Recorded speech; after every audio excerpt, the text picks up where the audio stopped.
Kita berada di negara yang tidak jelas gravitasinya. Gravitasi itu apa ya? Gravitasi itu titik berarti wong urip kuwi nek fisik niku nggih ora iso kowe ngatik ngene iki, kudu jejeg mergo ada gravitasi bumi sampai ke arasnya Allah. Nah, wong ning Indonesia iki gawe gravitasi dewe-dewe. Jadi setiap orang egois dengan titik beratnya masing-masing. Jadi akhirnya hukum tidak menentu. Hukum bisa bersifat eksploitatif. Kalau sampean melihat ada korupsi di Jakarta, itu satu korupsi yang terlibat bisa 10, bisa 20. Dan siapa di antara mereka yang ditangkap oleh KPK itu tergantung desakan apa jenis tarik tambang.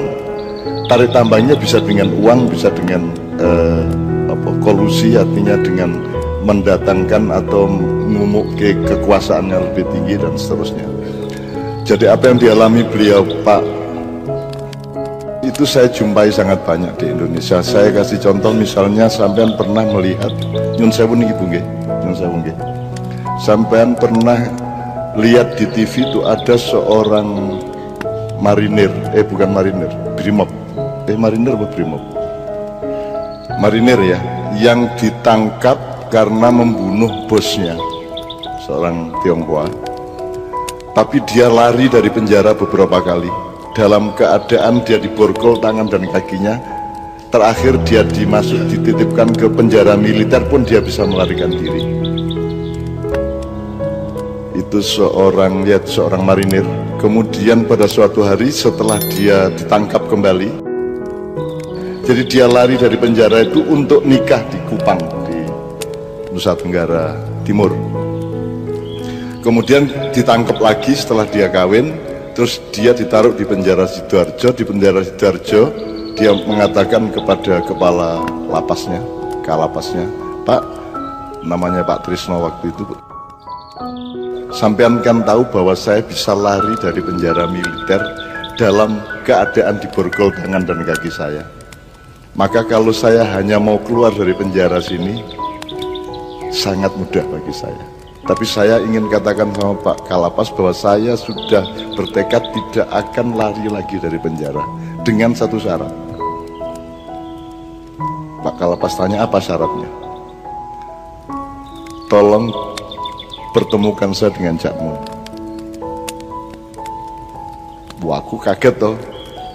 Doleki karo Kalapas karena ada narapidana yang berjanji tidak akan keluar karena dia memang pinter, sakti, kuat, awake gede tenan.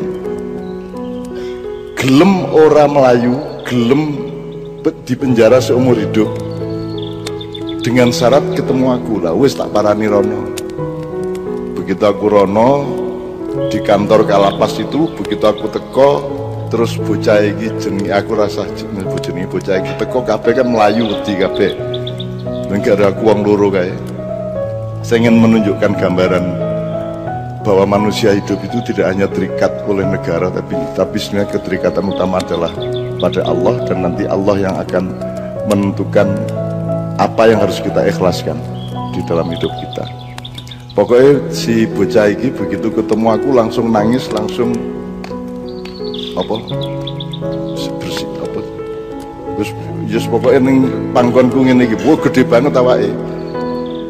Bersimpuh, terus pokoknya intinya dia sudah bawa berkasnya semene iki. Dia mengatakan, Cak, saya salah, saya mau dipenjara, tapi ingin saya nyatakan dan saya mohon disaksikan oleh Cak Nun bahwa yang lebih bersalah adalah komandan saya. Jadi kalau saya hukuman mati, hukuman seumur hidup, komandan saya seharusnya hukuman mati. Ini berkasnya. Saya tidak ingin Cak Nun mengurus ini dan menuntut, tidak. Tapi saya ingin dipersaksikan oleh Cak Nun bahwa saya tidak bersalah sebagaimana saya dihukum. Kan gitu.